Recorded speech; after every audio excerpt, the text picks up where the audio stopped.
Hello and welcome back to the Pioneer DJ Masterclass. Yes, I'm not at home anymore. I'm actually in the Pioneer DJ HQ in one of our studios, and I'm so excited. This is now the 8th edition. We've had so many amazing sessions so far. We've had Roger Sanchez, DJ Sneak, Kink, Mr. Switch, James Hype, James Abelia, and Nick Omadaba. And the quality is maintained today because we have someone so special. Obviously, you know who it is because you signed up, but I'd love to introduce him now. He is the DJ's DJ, playing not across 4 decks, but 6. He's the master of the edit, double drop, and head honcho of Titan Records. Oh, and of course, he's been voted the best DJ for the last 2 years in the Drum Bass Arena Awards. Please welcome to the stage, A.M.C. Now, how are you doing, sir? Hello, Dan. It's good to see you, mate. Great to see you. How are you doing? Yeah, fine. Just sitting in my it's a bit of a makeshift studio at the moment. I'm kind of between places at the moment. So, yeah, apologies for the dodgy looking acoustic tiling that is actually on a totally random wardrobe.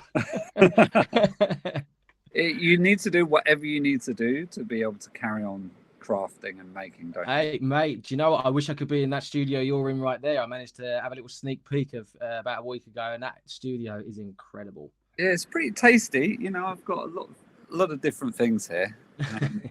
But today is not about production or production here. Today is all about you and the craft of DJing. Now, how have you been? I mean, you must be so busy at the moment back on the road. Yeah, I'm not gonna lie, kind of off my feet a bit. Starting to wonder how I used to do this before, but yeah, no. Do you know what though? It's if there's one thing I've learned, it's not to look too far into the future and just take it day by day, and it just makes you enjoy everything so much more. So, yeah, I'm absolutely loving being back, playing music, and yeah, even doing some like special unannounced shows, which I've never done before, which are they're great. I love those kind of vibes. Fantastic. Well, just a couple of things at the moment for people who have joined today. Thank you so much for tuning in. Please ask questions. We've got Alex here for the next hour or so.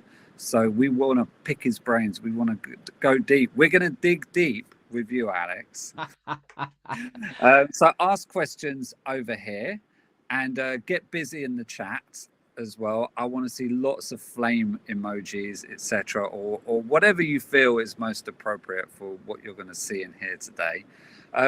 Also, so there's the chat, there's the questions, and in the polls as well. We really want you to participate in those because I think that those could be super interesting. But today, it's all about the craft of DJing, and you are super technical. You know, and I love having and delving deep with DJs that care, you know, DJs that care about technology, DJs that care about the craft, because I think, you know, across multiple genres, there seems to be a kind of an approach that feels like the more laid back and the more kind of haphazard you are with your approach to DJing, the more authentic you are, because it's all about the music, man. But I think, you know, DJing is an art form. You know, there is craft to it, and everyone approaches it in different ways. And so, you know, I think the things that we're going to see today are enlightening. I think they're revelatory, and they're just bloody good fun. Yeah, that's the main thing. That is definitely the main thing. But let's before we go into those, I just kind of want to kind of rewind the clock a little bit. No pun intended or anything there.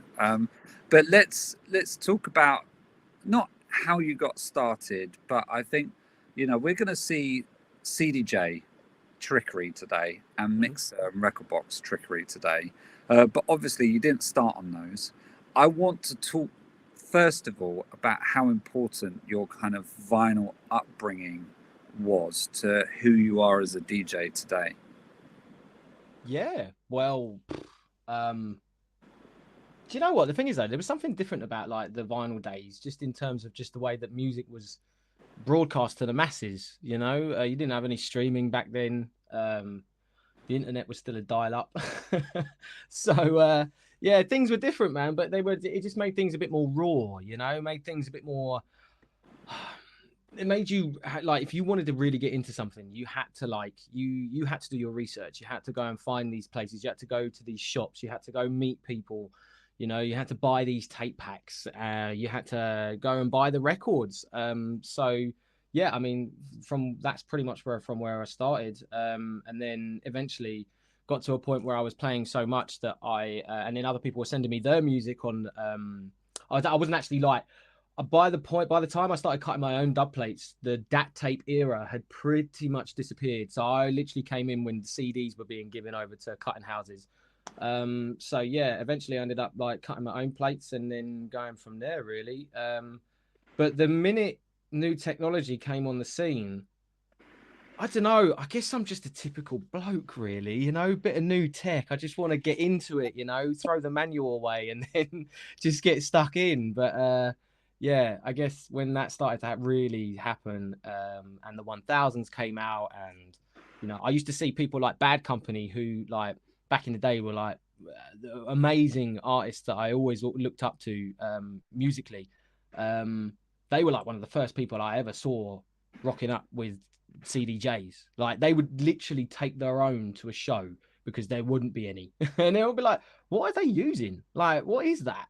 And it kind of like it piqued my interest so much that, you know, eventually I ended up going on from there. And then what I used to do is two turntables and two CDJs. And then sadly, just the way that turntables went and the demise of records at that particular moment, I ended up jumping from there to just 4 CDJs. And then last year I made the jump from 4 to 6. So And that really explained everything from my career in literally like 2 minutes. I feel like I did much more than that.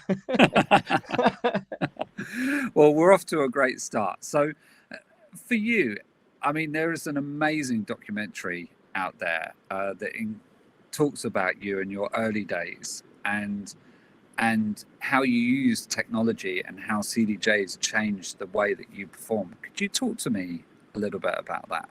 Tell us. What about that? How CDJs changed the way that you perform? Oh yeah, 100%. I mean, to be honest, the main thing that changed for me, which made it a massive difference, was that you were able to really cater for totally different events. You know, like my record box eventually, like there's only so many records you can put in one box. And I'm not joking. I had like a UDG bag that was so big, it kept breaking. And it was because I wanted to take enough music to be able to like fit the moment. I wanted to, you know, when you feel like there's a moment in a rave or in a festival or an event or wherever you're playing, there's always that one moment. You know that moment and you're like, I know the tune that's right for this moment. I know what they want. I know exactly what's going to make everyone go, oh my God, this is amazing. You know, that euphoria moment. And I always worried to myself that when I was taking my records out, I'd be like I'd go to take one out and just go, no, I'm not going to take that with me with this weekend. And I'd be like, oh no, but what if? Okay, no, it goes back in. And then eventually me trying to like whittle down like 100 records to like 50, I'd end up walking out with 120, you know? So like, when CDJs came along, it just gave me an opportunity to be able to like go, right, I've got these what if moments, you know, the what if moments of the tunes that you would not normally play, but you might just need in that particular moment. I can have now in a CD case. So yeah, I mean, that was great for me. I'm not going to lie though. I hate CDs. I hated them Flicking so through, much. and you've got like 10 tracks per CD. And then, Oh yeah, you know, yeah, definitely. I mean, and then hundreds of CDs as well. But I just hated them in general because like I just kept scratching them, and yeah. the minute you got a scratch, that was it. And as like, if you get a scratch in a record, it's most of the time it's going to either skip or it's going to jump past that moment. You'll get a little and then, you know, the MC will say something like "Gremlins on the decks" or something. But yeah, like that moment would happen really quickly and then disappear before anyone would realize it's happened. But with CDs even, it would be like, oh man, it kept skipping, and you just had to like deal with something, either drop something else out. And I remember I used to get so really irritated with it. I used to eject the CD, throw it in the crowd, and then someone would like, I remember once I was in the Czech Republic and someone picked the CD up. And they were like running around the crowd, like, I got the tune. And I thought to myself, yeah, good luck playing it. Yeah. But yeah, like yeah. So when technology really started to kick on, it helped you more as a DJ, you know. And I think it also helped DJs that were like producer DJs as well, because it allowed them to go, right, instead of me having to like because when you were wanted to test a new tune out on the weekend, you'd have to be like, okay, this is the final version. You know, this is the final, because then I'm going to go get it cut on Thursday, and then I'm going to go play it on Friday. And then by Tuesday, you're like, damn it, that wasn't the final version. And you go back and you get it cut again. And it's like constant going round. But yeah, obviously CDJs changed all of that. I mean, you know, let's talk about kind of your exploration, because I mean, we've talked about vinyl and how that kind of obviously probably gave you just a super solid, rock solid foundation for mixing, you know, Yeah, and definitely. putting up with those things. And then there was obviously the digital revolution with CDs and the CDJs.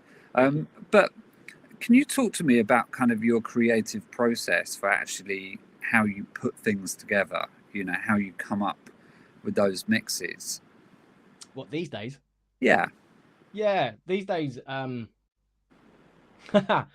these days I try to not. This is where the difference is. This is where like the limit for me is in terms of embracing technology. This is where it changes ever so slightly, because back in the day when you were playing on records, you didn't know what key they were in, you know, unless you made the tune itself or whoever it was made it, told you. But even then, back then, even the people who made the tune didn't have any idea what kind of key it Yeah. was, you know. So, and that's what made drum and bass so interesting and so great to mix, is that you had all of these different styles and like changing keys within all in one tune, you know. So like so nowadays when I'm prepping and when I'm looking at what I'm going to do in terms of mix wise, I do look at keys, because you'd be stupid not to, you know. That information is staring you right in the face from Recordbox. But every now and then I try, right, I'm going to ignore the keys. I'm going to listen to my ears, and I'm going to listen to the way that these tunes are doing things, and not just think about, oh, harmonically this one might go into this, but then think, all right, maybe, you know, the old school call and answer technique, you know. This tune in its first two bars has got the call. This tune in its second two bars has got the answer. So then you can start creating these different moments by using these two tunes that are actually completely out of key, not even in the same scale, but somehow they work, you know. Yeah. So yeah, it's thinking within the box, but then also having the confidence, I guess, to just think outside of it at the same time. How much Yeah. do you just kind of like, you know, turn off Netflix and just go and have a mix? I You tend know, to how have a much mix. experimentation is going on at home? I tend to have a mix at least once every 2 days. But that could be just me mixing on performance mode on Recordbox, which was another game changer for me massively. Meaning that I could, you know, work out a mix when I was on the road, so then I could try that mix the very night I got these tunes. That's incredible. I was so happy. I was so happy when that came along, because no disrespect to Tractor, but it meant I could get rid of Tractor, because the only reason I had Tractor was just to work out mixes on the road, and it was so just clunky. So yeah, performance mode was like a godsend for me.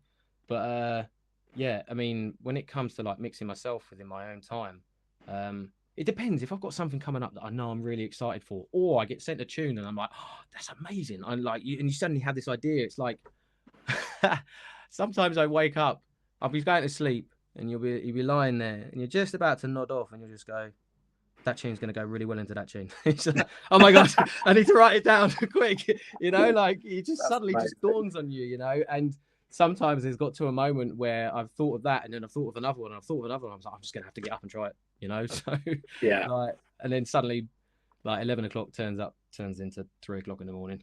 I mean, because I think that the interesting thing about a mix is that actually you're dealing with something in kind of almost 3 dimensions, because you've got the first dimension, which is like, how do the 2 tracks sound together? Mm-hmm. Then the second kind of dimension is, how do you actually kind of cut in and out of those tracks? You know, is there something that you're going to do where you're either manipulating the EQ or with the effects? And then the third dimension is like, when are you actually going to perform that mix? I.e., when are you going to introduce those tracks, and when are they going to drop? So there's like a time element to it. Well, 100%, man. And in one of the videos we're going to watch, I kind of touch on that. And it's I kind of explain about like how I group things, so that and this other idea that I've got about a paragraph, but you'll see in the video, and that allows me to be able to, you know, in the moment, go to somewhere completely different that I wasn't planning on doing, but I know is going to work because I just played something that's very similar to what basically, there's a moment where I'm like, you just know what they want at this particular moment, you know, because say you play a tune that's actually quite new, but it's got this little old kind of like amen, or it's got a break in it somewhere that like, and you just you get this reaction from this like a group of the crowd, and you're just like, oh, they want that. All right, cool. I got you covered. Like, let's go. You know, like, so you go find that little collection. But yeah, as I said, it's in the video, one of the videos we're going to watch. So. Amazing. Well, I think that we ought to dig into some of these videos now. We're going to have a chat afterwards, and with each video, I think it would be great if you could talk about what we're just about to see and anything that you feel should be specifically set up in advance for it. You know, what prep needs to go on. Okay. So what video are we going to go for first? So we're going to look at the DJM V10 EQ and build up. Okay, cool. So all right. So yeah, sorry, I'm just trying to remember which one that was. I named them differently. I don't know. I'm an idiot. But yeah. So the V10, incredible mixer. I love it. It sounds insane. You put it next to any other mixer in a club scenario, or even in a home scenario, studio scenario, it just sounds so warm, and there's something about that mixer. I just love it. But I've never been a fan of 4-band EQs. I don't have time to be playing with 2 different mids, because I'm kind of concentrating on other things, you know, etc. But the great thing with the V10 is that if you turn the filter mode on and you put it in high pass and you turn the resonance all the way off, you can use the filters on each channel as a complete EQ sweep, and it actually allows you to do mixes that you wouldn't technically be able to do on standard DJM, where you're just literally cutting basses.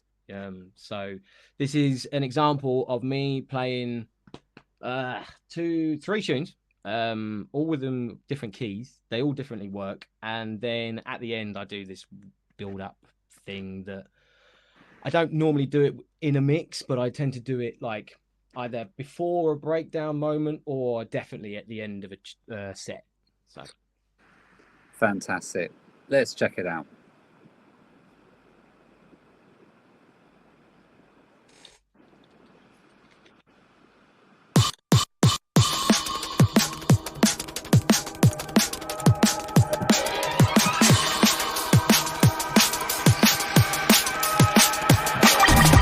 Sometimes it's just like melody, the music, the vibes in the place. Bass. Bass. Bass.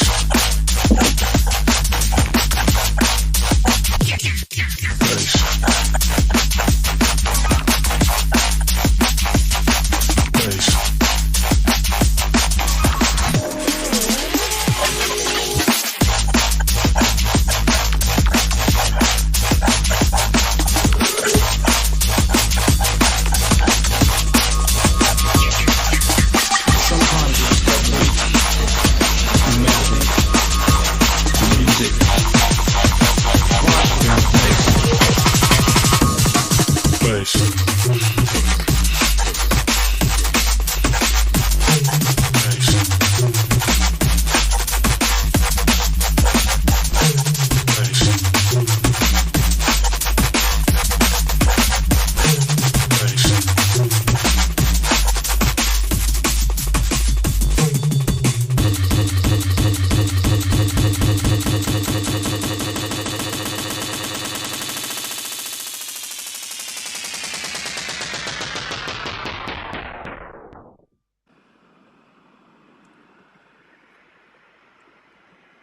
There was Wowzers. something I did in there. I totally forgot I actually did. Do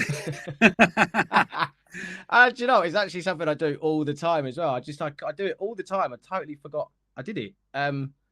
So when the 3 tunes are playing, the first 2 tunes, one of them is called Bass, which is out now, by the way. It's by myself and it's part of my Void LP, but we'll talk about that in a bit. And the other tune is by a friend of mine called Gydra. When I'm bringing in the third, there is no kick drum build up between me coming out of that second tune and into the third. But then I create the kick drum build up by doing a loop on the first. And then what you can do is you can use the memory points to then, so you take a kick drum, boom, boom, boom, boom. That's almost, it's in a build up mode already. And then you can use the memory points to then shorten it. So it's going dum, dum, dum, dum, dum. And then you hear me go even harder. And then you can start like cutting it out. And it's creating energy in it, you know. It's just just another build up. Yeah, well, I mean, what a fantastic mix. And it's really funny when you know, when that parameter knob was included on the DJM mixes, you know, everyone always goes with the right hand side and thinking, oh, you know, how howly can we make the resonance on the filter? But it was actually James Zabelia that told me that, you know, one of the fun things that he loves to do is just turn the resonance all the way off. And it's kind of like a grown up way of mixing, because you're essentially just giving yourself the entire frequency spectrum to EQ in one sweep. And the other thing is that, you know, tracks are made in a certain way and they sound a certain way. And as a DJ, you know, we're there to kind of mix them. But if anything, resonance adds another sound to the mix, which I think can sometimes distract and complicate the mix. So by taking the resonance out, suddenly all you're left with are the actual bare bones of the mix, which I think is really elegant. Exactly. And if you want to go even more intricate on it, I mean, realistically, you're turning resonance up. All you're doing is you're creating that bell curve that's on top. And it's going to be, if anyone out there is a music producer, say you got an EQ, you've created a bell curve, right? And then you turn that all the way up and you start like dragging that through the actual track itself through the frequency range. You're going to hear it. It's going to sound awful. You know, it's going to be like, it's because it's increasing those frequencies as it goes past them, you know. Whereas if you're taking it all the way down, what you're actually effectively doing on the filter curve on the V10 is you've got literally like you're just doing a cut, and then it's just cutting like gradually through the track. And that's one of the great things actually about the V10 is that, like, you know, say you kind of forced a bit more on like other mixers to be able to think more about your key structure and stuff, because when you're taking down those bass notes, you've still got some of that little like low end mid range, you know, something that could basically muddy the mix if they're not in the same scale or they're not in the actual same key structure. Whereas in the V10, if it starts to do that, you just go a little bit further. You know, like that's all you do. You just take it a little bit more, and then that irritant, that little muddiness or that thing that's really like, you know, isn't quite right in the mix is gone. But you've still got that information left in that tune that can still distinguish it, so you know it's still a mix. You know, I've heard it said so many before, you know, as DJs, you know, we're producing live, you know, we're taking disparate elements and we're putting them together and we're creating something new. And, you know, the more pure that can be, the kind of the more pleasing it is, I believe, to the ear. Let's jump into the next one now. We're now looking at CDJ juggling. Is this the 6-deck one, or is this the CDJ juggle? This is the CDJ juggle. Exactly. Okay, cool. So basically, let me just give you a little premise before this, because I think most people have seen like this 6-deck juggle thing that I do, right? And first of all, picking the right tune to do a juggle is kind of difficult, because you need a tune that does loads of different things. Because if a tune is like repeating itself quite a long, it doesn't matter how many times you juggle it, it's just going to sound like you're playing the original anyway. So like I use a tune called Killers Don't Die by DJ Hazard, because it's got all of these little different bits, you know. And if you can do that, and then on the 6 decks, it allows you to be able to. I always used to do this, and I actually learned this from a really famous and great friend of mine, DJ Hype. I used to see him do it all the time. He was like the very first person I saw doing this, where like he'd get two of the same records and he'd start chopping between them, and I'd be like, "What is he doing?" Like it blew my mind. And then I saw a few other people doing it, and then I was like, "Oh, let me try this." And then eventually over the years, I'm like, right, okay, instead of 2, let's do 3. All right, instead of 3, let's do 4. And then when the V10 came out, I was like, I've got to do 6 in it. So yeah, like, but what we're about to see is the fact that on the CDJ 3000 these days, you don't even need 6. You just need 1. Wonderful. Well, so is there anything that kind of needs to be set up in advance or prepared? Does this work on every? Oh yeah, this is all hot cues. So yeah, I'm triggering hot cues. I'm basically turning the 3000 into effectively an MPC. So. Wonderful. Let's check it out. Oh, and by the way, I want to see lots of flames in the chat. I want you to show your appreciation.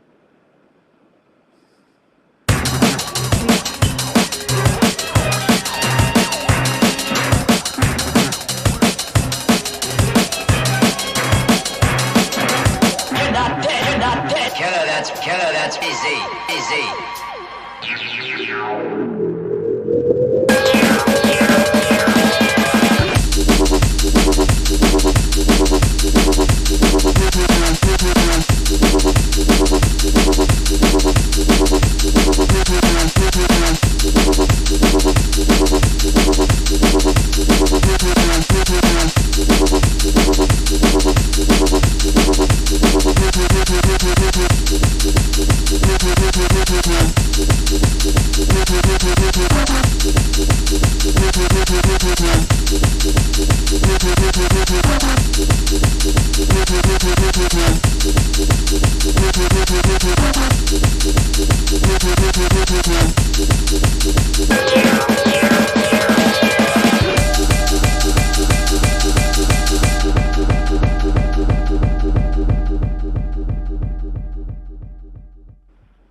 Yeah, so that last section.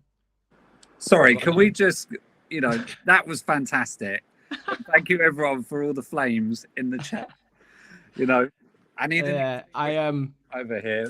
The first section, the first section, I'm explaining that you can basically do what I do on 6 on just 1. And then I got a little bit carried away. That last section, you definitely can't do on 6 decks. You can only do it on with like hot cues. I don't know what that was. I kind of got lost in the moment. So yeah, I apologize if it sounded a bit weird. Now, do you have to set the quantize to a different value for that, or is it still just on the 1? No, it's still on just the 1. Still on the still exactly the same as it would be if you were just like loading in the track as you would if it was a brand new tune into Rekordbox. It just all depends on where you put your hot cues. Sorry, because your hot cues then become the moment of where you're triggering it for that particular part of the tune. And I only know this because I've done that thing with that tune so many times. I know exactly where in the actual full tune these moments are. So yeah, it was great. I think it was one of the first things I did when I got the CDJ 3000. It was just like, oh my god, look how many hot cues there are. I was like, what can you do with that? And then it was of course, because you've got access to 8. It's crazy. Yeah, because I think 2 banks of 4, having to do that was maybe a little bit confusing. Oh no, completely impossible, because like I think, all right, so I need 7 of them to be able to do that. So yeah, and you need to be able to go like 1 to 7 and etc. So no, I need 7 to be able to do that. So yeah, on the original the previous players, there's no way I would have been able to do that. Excellent. Now we cut to the 6 deck mix. So this is the original. This is the original. This is me doing it with 6. This is what I did on UKF. And then this is also like utilizing, because the beat effects and just the effects in general on the V10 are mind blowing. The fact that you can link things through and then send them through another channel when it's on this 8 and it's the same signal, and then I mean, that's just like that's just the send effects, you know. And then the beat effects, there's some great new effects on there, and I think I use one of them called Helix. Is it Helix? I think it's Helix. Anyway, it's on there. So. Fantastic. So let's check it out.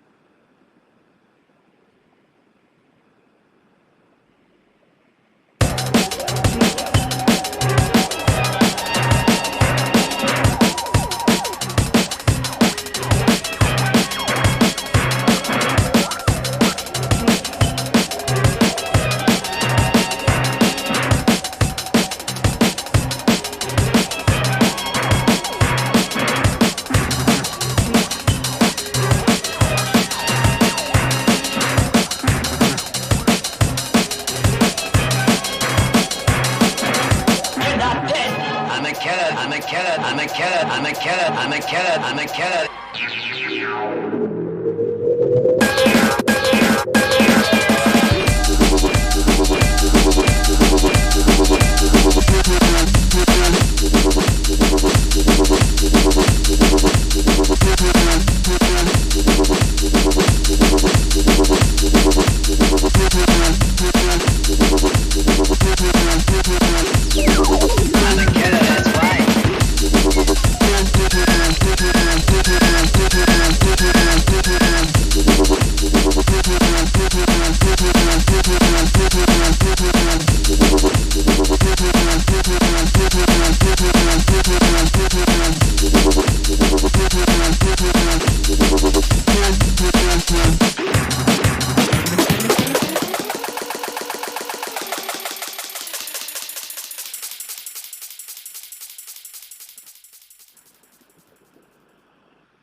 Yes. Yeah, that's the kind of old school way of doing it really these days. Oh, it's so ridiculous. But I think that the really interesting thing, and I'd love to hear about your process, is the fact that it's not just something that you can do with the slip or just the hot cues in general, because you are going backwards and forwards between certain cuts, and because also everything's progressing at the same time. Does that make sense? Yeah, exactly. But you know, the thing that makes that special really though is the fact that Killers Don't Die, when it came out, huge tune, massive. Like Hazard is definitely one of these people that just like can wake up and accidentally make an anthem, you know. So when that came out, everyone knows it, and that's why it makes it a little bit. That's what makes it special, because you know the tune's about to drop, and like most people, when I do this live, actually I've never done a 6-deck mix live yet, but planning on it. We're working on some special things for 2022, but I can't say much about that at the moment. But so when I do say like something like that, people think they know what they're about to listen to, but then when it starts changing, that's what makes it so special, because it makes it you get that oh my god moment. So yeah, it's just fun, isn't it? Yeah, I mean, there's actually a neuroscientist who used to be a rock producer called Daniel Levitin. Okay. And he said one of the reasons why we love music so much is because of familiar surprises. Basically, the brain loves the brain loves patterns, yeah, and it loves repetition, but it gets super excited, and dopamine is released when you actually have you have your expectations violated and you're given a surprise. Yeah, perfect way of putting it. Yeah, so you know, when I read this, I was like, that's just electronic music, something that's repetitive.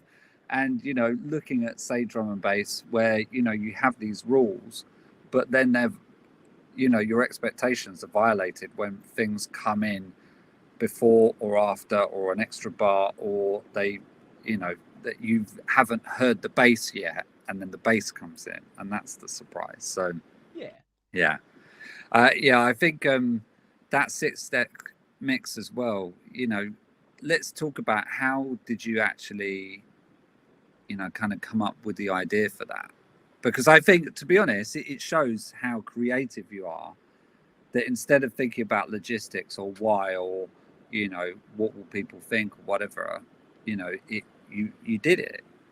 So I'd love to hear how it came about. Well, to be honest, even before the V10, I was always thinking about just it's just how can I go one better? How can I go one better? And before I start explaining about how I come up with the idea for the whole 6 thing and what I do, what I have to do to prep for it, etc. Look, I'm not sitting here saying, right, 6 decks, you're gonna play 6 tunes all at once. It's gonna sound like a car crash. Come on, I bet you tried it. Oh yeah, don't get me wrong. Of course I did. Yeah, but the minute I did it, I was like, oh god, that's awful. Like even if they're all in key, there's just so many things happen everywhere. It's like you're just bouncing off a wall. Yeah. I mean, when I was before even the V10, with 4 decks and 4 channels, they get to a point where I'm just like, oh, if I could just have one more, I could queue that up to allow me to get to that before I have to get to that and that and that or something, and it just gives you extra time. But then my wishes were kind of granted, but then +1, because instead of having 1 more, I got 2 more. So yeah, I mean, by the time I even like got given a V10 to test out, I was I'd already had an idea of what I wanted to do mixes wise. But then it was just like, oh, right, so now I've got an extra one. How do I evolve on top of that? But then how do I not take it so far it becomes just noise, So well with there's that a limit, I've never had that before with like 4 decks. There's like you get to a point and you just can't do no more because you've only got 4. But like with 6, you get to a point just like, oh, is that too much? So it's within your limits, but then at the same time, just look. Some people like it, some people don't, but it don't matter at the end of the day. As long as you're having fun, that's the main thing. Exactly. I mean, big shout outs to Michael Moyle and Mike Strong. Michael Moyle says 8 decks when, and then Mike Strong says octuple drop 2022. So I've not tried an octuple. Octuple? God, it's a terrible English. Yeah, but I've definitely tried a 6. What is that? 6-tuplet mix? I tried it and it's just like do you know what? I tell you what, actually, a big shout out to a guy called Blackley. He is really talented, drum and bass artist as well. And the way he uses 6 decks is, instead of whereas I like kind of crafting things and like putting tunes together to make different sounds, etc., and then going from that to something completely different but using 2 others, etc., Blackley will actually like use 6 but then chop all between them, all different tunes, but then can create a brand new tune out of like everything, Oh man. Sometimes it works, and when it does, it's really incredible. It's a big shout out to Blackley, man. But yeah, I mean, it's just, I don't know, I'm kind of stuck in my ways when it comes to that kind of side of things, but I'm always open to trying new things, and like watching that guy do that thing was just that kind of blew me mind, to be honest.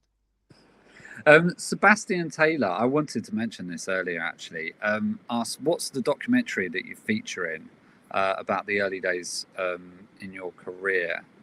I think it was made by someone called Sammy. Yeah. No, to be honest, there's a few of them that I'm kind of mentioned. The one that Sammy did was just something, I think, I can't even remember what he did that for actually. But to be honest, it's one of those ones where it was shot so long ago. I hope it's disappeared from the internet completely. But they're the best ones. No, they're not. They're really not. But no, some of the really interesting ones though. There's a really good one by Drum Bass Arena that touches on the history of drum and bass, but within Drum and Bass Arena's timeline. I think that's one thing that people got confused when they saw that documentary, because a lot of people were like, "Oh, you forgot about X, Y, and Z," So like they're only focusing on the time limit for Drum Bass Arena, and that one's really good. That one's really interesting. There is another one, and I think it's on Netflix, and the name of it is completely disappeared from the top of my head. But yeah, there's a jungle documentary on Netflix. There is a really good one if you try and find it online as well somewhere. It was it's like only like a 30-minute documentary, but it's a documentary made about jungle music back in the days of jungle music. It was on like Channel 4. And I think someone might have recorded it to VHS and then uploaded it to YouTube. So that's a really good one.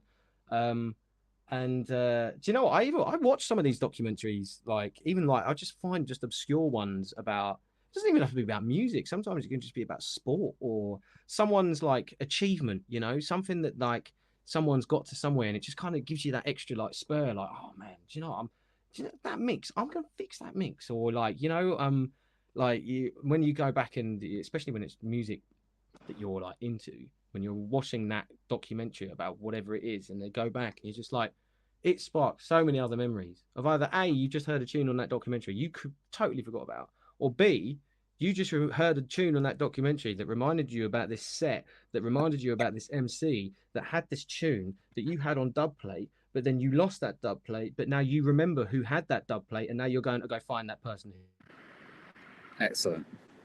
Oh, you've frozen. Let's just take a minute. Oh, there you are. You're back again. Apologies about that. Yeah. So you can just, anything like that is just, it's gold. Absolute gold. Fantastic. So jumping into some of the questions, Kaz asks, Kaz Kurtger, can we get some insight into library management and playlists? I heard you have a system where you read a crowd and then use vibe-based playlists based on the feedback you receive from people. Is there anything else that we should know? Because we're just about to jump into Rekordbox. Yeah, do you know what? I think it's best that we watch that video first, because that's going to answer a lot of those questions. Because I've got a bit of a trick, a hack. But I think eventually it's going to end up getting integrated into Rekordbox if it hasn't already, and I've missed it. But yeah, anyway, the video will explain. Fantastic. And then also Mateus asks, how do you prepare your sets, selection, memory cues, etc.? So I think we're just about to see. All in the video. Yeah. So here we go. Hi. So I'm going to take you through some tricks and techniques that I use within Rekordbox, and hopefully it helps you. So starting off, I tend to use memory points more than I use hot cues. I think this is because I can get more cues on my memory points, basically. I know since the 3000 has been launched, there are a hell of a lot more hot cues, and I reckon probably eventually I'll end up using hot cues, but for now, memory points just seem to do the trick for me. So this is how I tend to get my memory points in place. This is a tune of mine called Bass. It's already been gridded up. We all know how to do a grid. Grid's pretty simple. So you find a drop of the tune. Bass. There's a drop. And then what I do is I change this section over here to 8 bars, and then I click back and then click C on the keyboard and then M on the keyboard, and you can see it starts creating these memory points for you up the top. And then I go back again, CM, and then back again, CM. I use cue points in 8-bar increments because it just allows me to get tunes in quicker, and also allows me, it just helps in the situations that I tend to use music in. Another thing that I use is a active loop point. Now, this is a version of bass where I've actually edited out the breakdown, so there isn't one, but say I wanted to loop the second 16 from the drop because of a particular mix that I'm doing, what I would do is I go and find, so there's that part there. So that's the beginning of the second 16 in from the drop. I want to loop this entire 16, and I want it to loop constantly and do the loop for me while I'm mixing.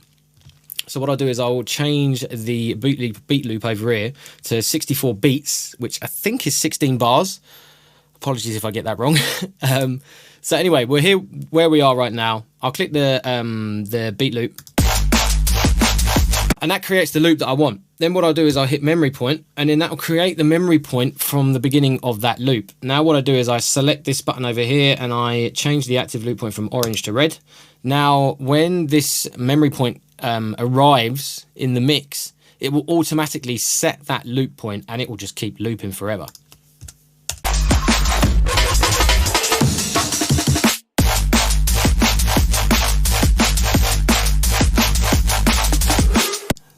As you can see. For the rest of my Rekordbox, I don't really organize my music in the playlists by subgenre. I tend to kind of put playlists together for the shows that I'm doing. So whether it's a festival or a club show or, you know, something special, I tend to just put a collection of tunes that I know I really want to play. And also I get a collection, within that collection of tunes that I know I really want to play, there are mixes that I know are going to do well. But then what I do is, to make it more simple when I'm mixing, I separate these mixes using my own kind of paragraph marker. So to explain what I mean, this is a playlist of mine called Mixes You Forgot About. It's just a bunch of mixes that I used to do a lot, that I always used to know went down well, across totally different subgenres of drum and bass, and I just don't want to forget about them. So anyway, these, as you can see, are the paragraph markers I was explaining about. Now, these really help me because they allow me to see the collection of mixes that I need a lot more clearer on a CDJ screen than I would do if it was just a complete, like, one long list of music. And it also allows me to be able to jump to a collection of mixes if I need to engage a different part of the crowd. So say, for example, I've got a bunch of crazy ravers down the front and they're having it and they're having a great time. They're engaged. But as a DJ myself, I want to engage, like, all the different types of parts of people within that crowd. So say, for example, maybe there's a bunch of old heads in the back and they're after some more of the older drum and bass. I can easily scroll through here, and because of the paragraph markers, I can see, all right, cool, Age of Empires into Shape the Future remix into the 2020 remix. That's going to engage them. They're going to enjoy that, you know. And I know that collection right there, I know those three tunes go well together. So how I create these paragraph markers is, you can do this in any DAW recently, really. You can do it in Logic, Cubase, Ableton, probably even do it in Audacity if you wanted to. But what you need to do is you just need to export a tune of absolutely nothing. Just a completely blank tune with no audio in it whatsoever. And then you export that as an MP3 and then bring it into your record box. Record box will obviously won't find any key because there's no audio information in there. And then all you do is you delete the name that you give it, and then it becomes this blank marker, which makes everything so much easier to see. So there is a couple of tricks and techniques that I use. I'm pretty sure there's a lot more, but I thought that those are the ones that I use the most, so you'd probably be more interested in them.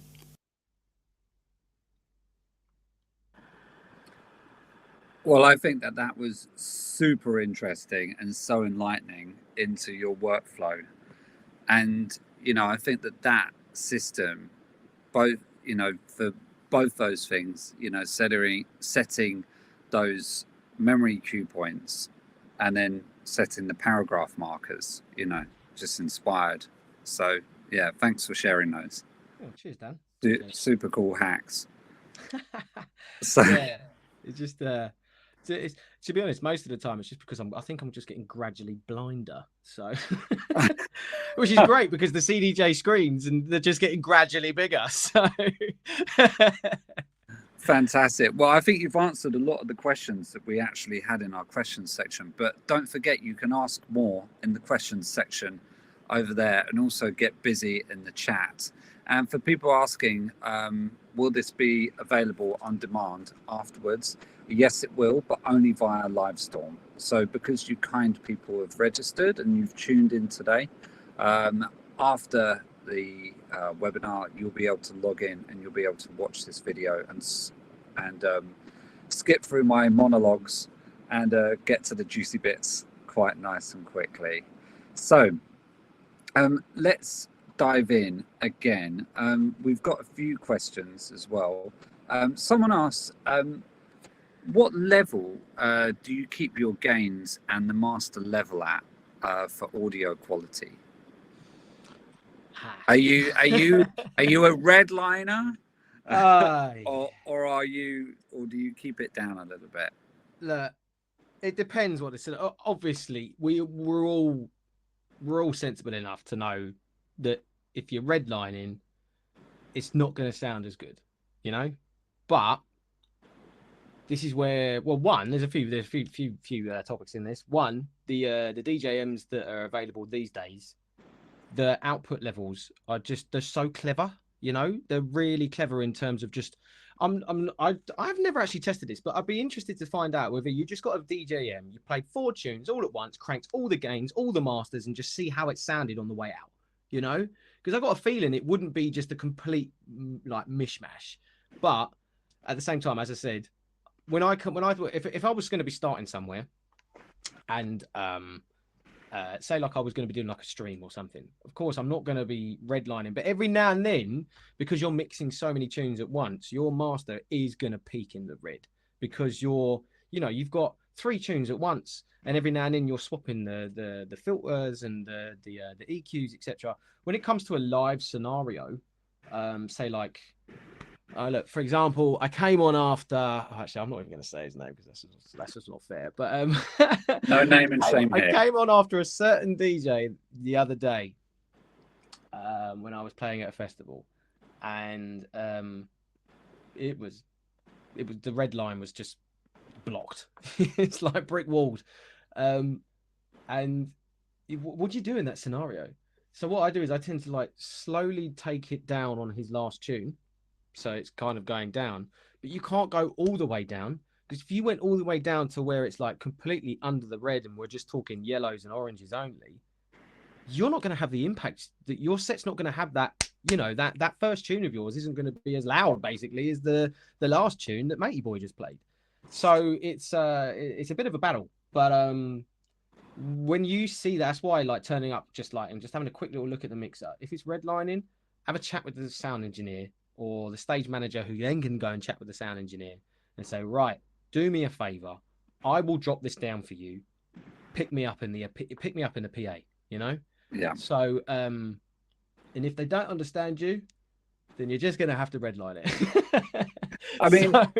I mean, another way of looking at it is sometimes there's a really heavy compressor or a limiter on there, and sometimes actually if you do take it down very, very gradually, you'll be able to actually hear the compressor not pumping so hard. Definitely. There's limiters across the board. I'm not gonna lie, it's been a while since I've actually come across a really harsh limiter, but I do remember like I've had plenty of experiences before where like the build-ups come in and it's really massive and it's big and then it drops and it goes like so it's I mean at that precise moment you do realize and you do need to just like watch it basically. But yeah, it's all swings and roundabouts, isn't it? It's making the right decision at the right moment, I guess. Mitras asks, WAVs or MP3s? For me, MP3s. I know WAV sounds better, but I've got a lot of music on my sticks. I've got how actually big are my sticks? Hold on, I haven't actually looked at this in ages. Sorry. So I've got 128 gigabyte sticks, Right. and the sticks I use actually are the SanDisk Extreme 3.1s. Nice. So if anyone sees any of those kicking around after I've done a set, please give them back. But I use MP3s because, as I said, 128 gigabytes, and I've always just had this thing about me of just having the right tune at the right moment. So I need every tune ever, like at my fingertips. And if I'm honest, when you're listening to something loud, yes, you can tell when. Well, I can tell when I'm listening to it, and I'm like, okay, that's coming through as a WAV. But the difference is so minor. I just don't feel like there's a massive need for me to do WAVs. But I'm not saying there aren't any WAVs on there, because chances are I might have been sent something that I didn't have time to just then put into 320. So I've just slapped it on just to get it in the playlist it needs to be in, because I'm playing in like 10 minutes or something. And that's I love all of that, by the way. That's great. There's been moments, right, where I've been walking up to do a show and I've heard someone play something and I'm like, oh, I've got a special version of that no one's got, but it's on my Dropbox. And I've got my laptop out, and literally about 2 minutes before I'm about to play, downloading, using the Wi-Fi on the stage, this tune to then get on there, and I'm playing it like 5 minutes later. Right. If Close that's not to the wire. if that's not like advocating technology as being an amazing thing, I don't know what is. Let's talk about edits, because you actually, in your record box tips and tricks, you spoke about the fact that you said, oh yeah, there's this track and it hasn't got a breakdown in it because I've edited it out. Could you talk through your process of when you would edit a track, how you edit it, and what kind of tool you use to do that, please? Well, I never really used to be fair. But then when the update of Recordbox, which I don't know which one it was, by the way, came along with the active loop points, I was using those heavily, because then what you can do is, right, as well as doing an active loop point just for that, say like the second 16, as I explained in that video, what you can do is you can do an active loop point that then, like after 24 bars of the first drop, then loops back to the 8-bar build up, which then goes back straight into that drop, you know. So like you can get what they call, what I call like a mid build, and then so the tune could be like, you can drop that tune with something else. It's doing its job, yada yada yada. Gets to the 8, gets to the 24, straight back to the 8, and then builds up again, and it allows you to like go in again, you know, with something else. I don't do this all the time, because breakdowns are actually really important. A good breakdown, you know, that kind of old school Tiesto kind of vibe, you know, the euphoria moment, man, you know, like the moment where you turn to your mate who's standing next to you, oh, I love you, bro, you know. So like those moments are important. So and breakdowns can give that moment. Plus also, if it's really hot, people need to breathe. You know, they can't be just raving non-stop for 60 minutes. It just, that's going to kill them. So yeah, breakdowns are important, and I'm not advocating getting rid of every single one of them, but yeah, every now and then I just don't need to be able to use them. So as I said, I used to use the active loop points. Now Recordbox has edit mode, and edit mode is just getting better and better in my opinion. It's so quick and easy just to put a tune in there and just go, actually, do you know what, the second drop works better with the mix I want it to, swap, you know. And so, and it's like, oh, actually that the build up in the breakdown in the middle of the track is so more ferocious, that's going to work, because basically I'll end up doing a mix and I'll be like, oh man, I wish that bit was there, you know. Like, and I'm not saying that I will take someone's tune and completely rearrange it so it's totally different, because then that's kind of taking the mick a bit. But I'm saying, like, you know, you're getting the moments that are going to separating your set from someone else's, where you're like thinking about this a little bit further ahead, and Recordbox edit mode gives you that opportunity. Nice. So we've covered quite a few questions now. There are a couple of other things that I want to talk to you about. Let's talk about opportunities and new chapters, because just before we came on air, we were just having a chat and a catch up, and you told me about a cutting house, and you said that it was basically, you know, a fork in the road for you, that basically because something that happened at this cutting house meant that your life took a slightly different path. Yeah.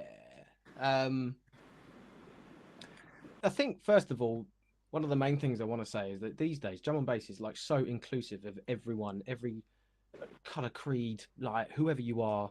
The fact that like there was a LGBTQ event, drum and bass event, literally last week. Big up Nathan and all the crew from that event. But the fact that that's even happening now, which is just fantastic. The more, the better, in my opinion. But back in the day, it was a little bit trickier, you know. It was a little bit harder. It was difficult to put your foot in the door, put it that way. Some people might have found it differently, you know. This is just from my own experience. But when I first started, things were going really well for me, and I was like getting my sets here and there, and I was running a pirate radio station for a while, and nicking my mum's washing line pole to then use as a dipole, which then went 16 blocks up in the air. I never forget the day she turned around to me, where's my washing line? I'll be like, I have no idea, and knowing full well it's on the top of the flats. Yeah, like But yeah, so starting at that point, and then I got to a moment where like people are sending me their music, and I'm like, oh man, I need to play this on the weekend. I need to get some dubs cut. So then I would go down, I would try and like contact these cutting houses, and I won't say what cutting houses these were, because like, you know, situations might have been different. Who knows? But I remember being told, ah, look, ain't got no dubs, bruv. We're out of dubs. I'll be like, oh, right, okay. And then some of them be like, oh, nah, mate, we ain't got any time. Which, to be fair, they might not have, because everyone was cutting back there anyway. So getting yourself into one of these places was probably a bit tough. But the fact that they were telling me they didn't have any dubs was a bit sketchy. But then it actually forced me to go and find someone else. And I found this guy called Bo Thomas, who I think at the time was working for Heathman's. Then eventually went on to Metropolis.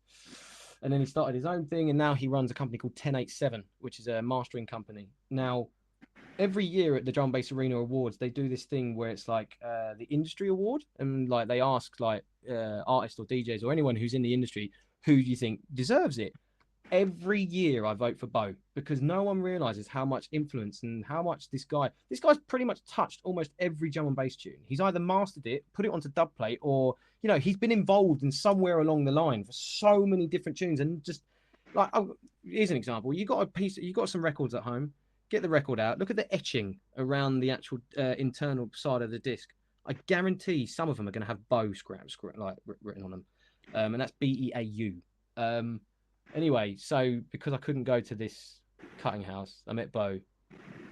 And he started cutting my stuff, and he started showing me all this music I didn't even know about, and I still talk to him to this day, and he's like, yeah, really good, mate. And I've never actually told him, but I can't thank him enough for actually, like, you know, being that guy and being like there for me to help me progress along with my career. Because I don't know what I would have done if I couldn't have got like these exclusives on record to be able to play that weekend. Because that's part and parcel of the whole, you know, merry-go-round. So, bit of a story in it. Fantastic. Yeah, I mean, you know, one door opens. One door closes, another one opens. Oh, massive advocate of that, man. Listen, if a bad thing happens, you never know. Chances are that bad thing is happening is allowing you to do something else you didn't even know you were able to do, or you didn't even know was coming. So, you know, just take everything with a pinch of salt. Fantastic. So, I want to talk to you about back-to-backs, because I know that you're not necessarily. It's not that you're not a fan of them, but you're quite fussy about who you go back to back with. Would you say that this is true? Oh yeah, 100%. Why is that? I just don't like them. Do you know what? Most of the time, the only reason I don't like them, right, is because when I used to do them back on the pirate radios back in the day, they'd be like, "Oh yeah, tune for tune," and I'd be like, "How can you showcase what you're going to do with one tune?" I mean, I'm trying my best, you know, but like, so then when I do like back to backs, he's like, oh yeah, they go tune for tune. I'll be like, 4 for 4. You know, like, but the thing is though, I would do like 4 in like 2 minutes, and they'll take 10. You know, so it's like, then the vibe, you know, it's just weird. And have you got sort of certain people that you love going back to back with? Sorry, to be fair, there is only 2 people I've ever gone back to back with, like properly. One of them is a guy called Turno. I make a lot of music with him. I've got a lot of love and respect for Frank. He's like my Italian brother. He production wise, he pulled my head out of a weird place, and you know, he really helped me, put it that way. And then because we were doing all these tunes together, we were like, man, like, and Frank, he knows record boxing, he knows his stuff, you know, when it comes to DJing. So when we do our things, it's all about energy, and I don't know, he's just like me, really. You know, we just vibe off each other, and I cannot wait until we get to use the V10 together. You know, the fact that you've got 2 headphone inputs and 2 different headphone cues now as well. It's like that mixer was built for back to backs. So yeah, excited for that. And the other person that I've only ever been back to back with was Mampy Swift, and I got to go back to back with him as my special unannounced guest at one of my energy shows in Fabric about a couple of years ago.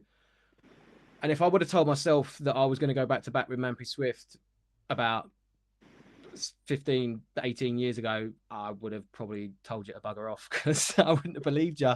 But yeah, I can't believe I got to do that. He was one of my idols growing up. Like watching Mampy Swift mixing, not only did he just smash it, but he looked like he could like physically smash it. The guy was massive. He looked like he could karate chop the mixer in half, you know?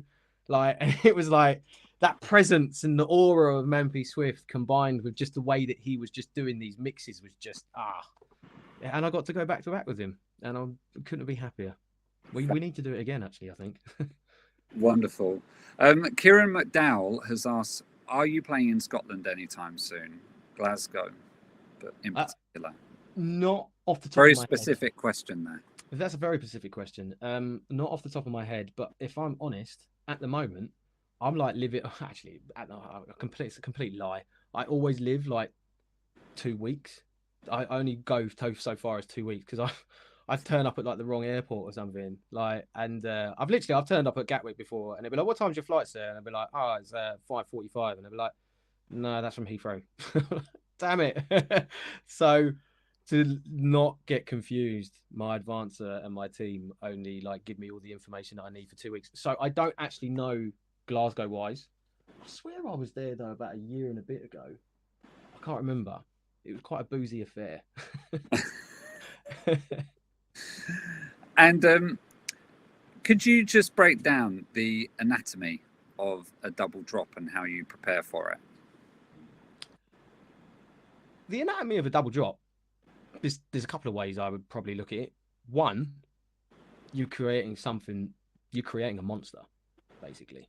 And there's, once again, big shout out to Mampy Swift, because I'm pretty sure he was the first person I ever heard, and plenty of other people heard that were doing this. Like, there's a reason it's called the double Mampy mix. Yeah, so it's creating a monster out of two animals, I think is a good way of putting it. But then also at the same time, when you've got I like to do something where it's not really a double drop, it's more of a triple drop, but it eventually becomes a double drop. So you've got two tunes building up. Everybody knows what these two tunes are. And then they're kind of like, oh, is he going to go that way with it? Or is he going to go that way with it? And then out of the blue, you come up with a third that they didn't even see coming, you know? And then that goes in with that, and then the other one disappears, you know? So it's like, you just want that. There is nothing more special than when you're playing and you do something and you hear them go, oh, I'm not joking. Like, that creates hairs on the back of your neck better than any drug ever. Not that I've tried all of them. I assume. But yeah, so like trying to find those moments is key. And maybe that's the anatomy. Not quite sure. You're always on the quest. Yeah, it's a good way of putting it. Good way of putting it. I think this is something that all DJs that are watching this can relate to. As DJs, we all know that things sound different to the crowd than to ourselves. How hard are you on yourself and your performance, you know, in terms of like errors or regrets, things that you would have done differently? Or are you pretty like, if I've done it and I've finished it, it's done, I'm not thinking about it anymore? Yeah, super hard.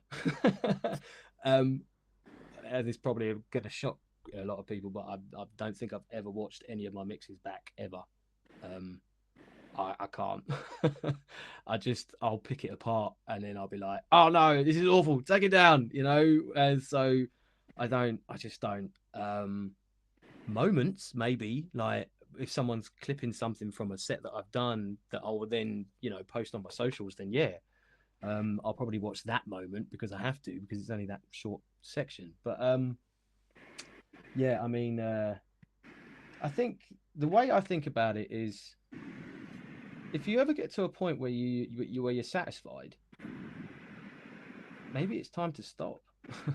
You know, it's that unsatisfaction that keeps spurring you on. It's like, no, I can do better. I can do better than this. You know, like, and and also being honest with yourself. You know, if you go out there and go, oh mate, I smashed it. You know, it's like, no, you didn't. Like, you did at this point. But there, you missed your point. there you were meant to play that, but you didn't. You played that and you got that wrong, you know. So like every time I come off, I'm always like debating this stuff in my head. But yeah, so it's yeah, the fact of never being satisfied always like spurs me on, because I just want to do bigger and better things. Well, I mean, we're drawing to a close now. I think the last question that I want to ask is, what motivates you? DJing, production, or just across the board? What motivates you to kind of explore and push the boundaries of, you know, mixing and the way that you're playing? You know, is it a crowd reaction? Is it to satiate yourself? Is it, you know, just an itch that just constantly needs to be scratched? Or do you have some kind of utopian vision of the sound that you want to kind of create? Yeah, I'm sorry. It just made me sound like I was like, I don't know, some yeah, like I was some hippie or something. Like I see the future or some shit.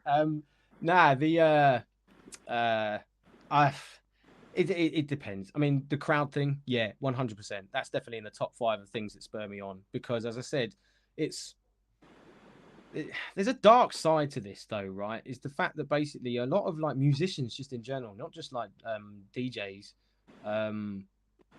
when they have that euphoric moment of a connection between them and a bunch of people musically, it takes you to a place that you've never been before, and you're constantly chasing that. You for the rest of your career, you're chasing it, you know. So when you end up retiring, it's horrible. It's probably like what footballers feel, you know, like when they playing all this football and they've got all these crowds going nuts every time they're like, you know, scoring a goal or like crunching matey's legs. So like it must be difficult. It must be difficult for people who do then end up retiring. So yeah, I mean, the crowd thing, 100% top 5. And then what other things that spur me on originally when I first started was, right, I need to do something different. I need to do something that's going to separate me from the pack. And to me, that meant, right, I got to embrace technology, which was a bit of a no-brainer because it was always fun to do anyway. So then that evolved, and then it got me to a place where I am today. And then now where I am today, it's like, okay, great. I really enjoy what I'm doing, but I'll turn up early to a show and see some of the warm-up acts, or I will go, and not just to support them, but then also just to like, it kind of gives me this like little like, God, what did they just do? How did they do that? You know, like why am I not doing that? You know, Always like learning. so yeah, always learning, man. Yeah, so that spurs me on as well. And what also spurs me on is seeing these younger artists from when you very first meet them, when they're just like, you know, proper, like they don't know what they're doing, they don't know where they want to go, to like a few years later when they're peaking, you know, like they're doing this show and they've made that tune and everybody loves them for this, and you know, and you've seen that journey from down here all the way to the top, and it's just, oh, it's so great to see, man. I love that, because that's what separates drum and bass from, I don't, some other genres of music, is the fact that it's very family orientated, you know, like we all know each other. Like it's be very rare if you turn around to me and went, oh, you know, this artist, I hadn't met them before, or I hadn't had a drink with them, or I hadn't, you know, had a really long conversation with them. And I love that. And I love being that connection, you know, to someone who's like just starting out and they're doing their thing and they've made this amazing tune or they've done this amazing mix. You know, it'd be like, oh, when they're speaking to me and they're explaining to me about it, I've either A, heard it, or B, I'm about to hear it. And I'll be like, and I'll give them some options. Like, so where do you want, what do you want to do with that? You know, where do you want to take it? What label do you want to work with? Like, I know all of them. I can give you contacts for like whoever you need to speak to. So yeah, just watching the scene grow that spurs me on possibly more than all of it. But I think the crowd thing's at the top. There's something about that. The human connection. We all love the human connection. Well, this has just been amazing, Alex. Let's have a look at the polls. Now, what do we think is your... I'm just looking. I'm just trying to... Yeah, here we go. So, what's your favorite A.M.C mix? So, what do you think won? Probably the 6 deck one. Yes, with 34%. Second was the Energy D&B TV one, and then the Digging Deep, and then sorry, that was the vinyl, and then the Liquid Classics. Yeah.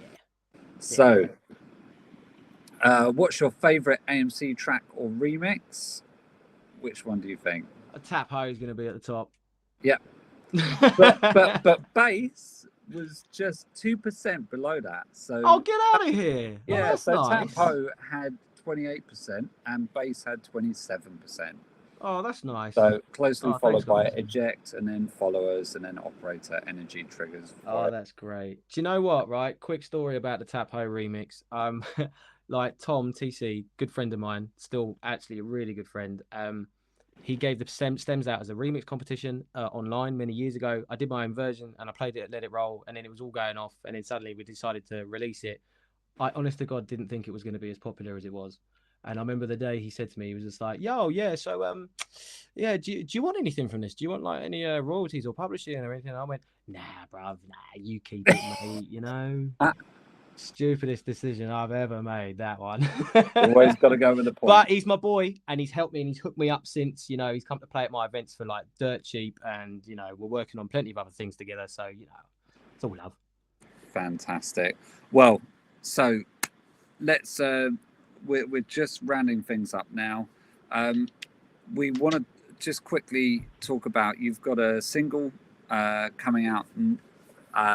It's the last single, and it's Don't Forget the Dots, and then that's coming off an album, isn't it, which is available in October. So that's right, yeah. So Don't Forget the Dots is a tune that I made because I was fed up that people were spelling my name wrong, and yeah, so then but that's out at the end of this week, and then that's the last single from the album, and the whole album is out on the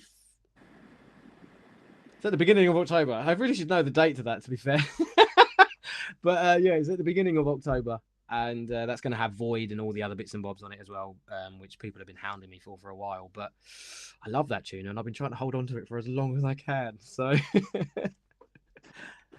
fantastic. Well, Alex, A.M.C, thank you so much for sharing your knowledge and wisdom on the show today. It's been inspirational, and it's been fascinating to get an insight into the way that you plan and hone your sets and prepare for them. So thank you so much. Much love from everyone in the chat here. There's been a lot of love, been a lot of flame emojis, and don't forget you can watch this on demand online afterwards. Thank you everyone for tuning in, and thank you to my guest this evening, A.M.C. Cheers, Dan. Take care, everyone. All right, thank you everyone. Goodbye.